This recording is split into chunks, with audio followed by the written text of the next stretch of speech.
A decision on a future Jasper Library site is now going to be delayed. More on that decision, plus farmers aren't the only ones having issues with all of the rain we've been having, and Tanya Heim and Dan Colligan discuss the upcoming Rotary Club of Jasper Athena Awards tonight on Inform. All of that and much more is up next here on the 18 WJTS News.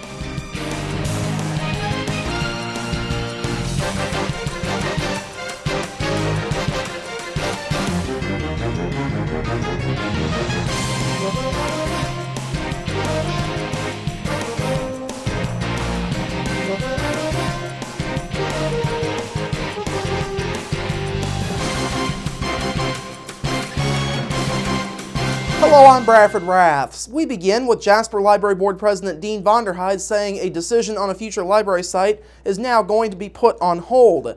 Vonderheide made that announcement during the board's second special meeting of the week, this one held at the Jasper Library Annex last night. Vonderheide says he is pleased with the due diligence that the board has been doing thus far. However, he says there are still key pieces of the puzzle that are missing.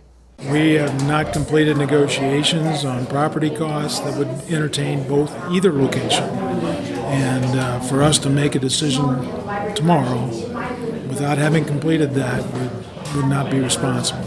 Vonderheide says the board also needs more information from Jasper City Consultants, City Visions, and Gamble & Associates about design costs for the former Hoosier Desk site. Of course, the board has stated in the past that a final decision was likely to be made during their regular July meeting. Now, the board did find out some cost information about the current library site last night. If the current site were to be chosen, contractors would build first and second floor additions along with a basement addition. The total cost came up to roughly $7.2 million, including design costs. In the end, last night's 3.5-hour meeting focused mainly on identifying strengths, weaknesses, opportunities, and threats of both the current library site off of 12th Street and the former Hoosier Desk building. The board then laid out several decision-making criteria, which included total cost, the ability to get a referendum approved at each site, what's best for the city of Jasper's future, and accessibility.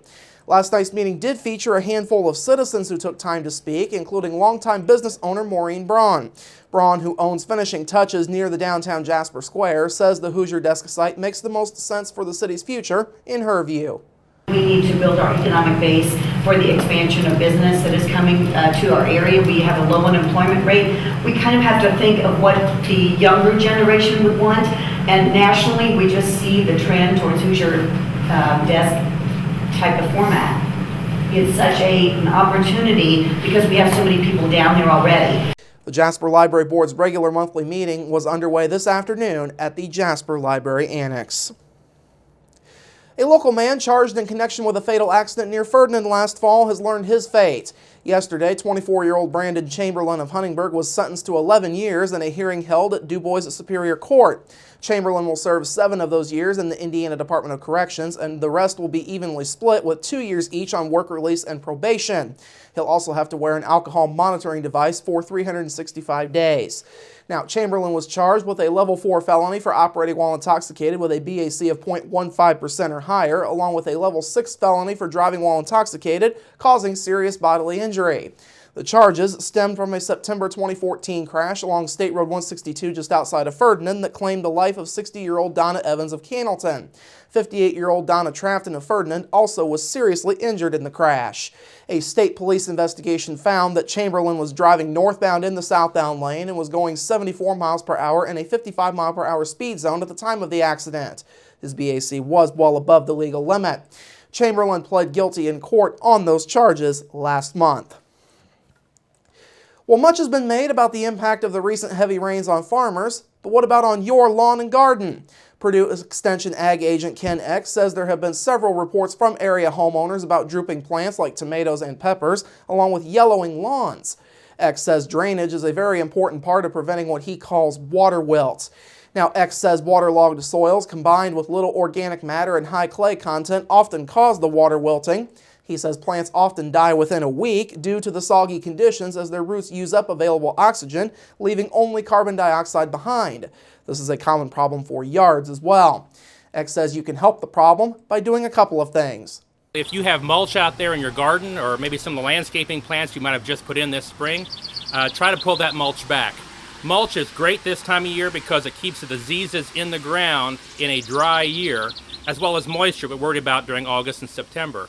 But in a wet year like this, it's keeping that soil from drying out quicker than it might if it were under normal conditions. So if you can, pull back maybe the wheat straw or maybe some of the grass clippings and things you might see out there that are kind of keeping that soil way too wet for this time of year under these unique circumstances. X says the water wilting is now extending into yards as more and more water is having to be absorbed.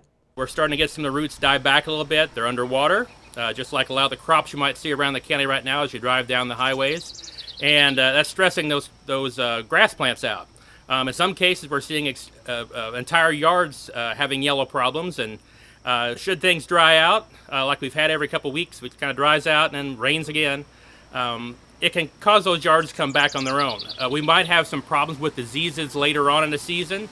In the end, X says less rain and gentle sunshine is the best hope for plants and lawns to rebound where they can through the summer and into the fall. Overall, it has been a very wet summer in Dubois County. June was the wettest one on record in Jasper as more than 9.7 inches of rain fell. That shattered the 2002 record of 6.98 inches. More of the same is expected for July and into August, and early rain events this month have totaled upwards of 6 inches of precipitation. Jasper is well above normal for this time of year when it comes to rain, as the city has more than a foot of extra precipitation that has fallen.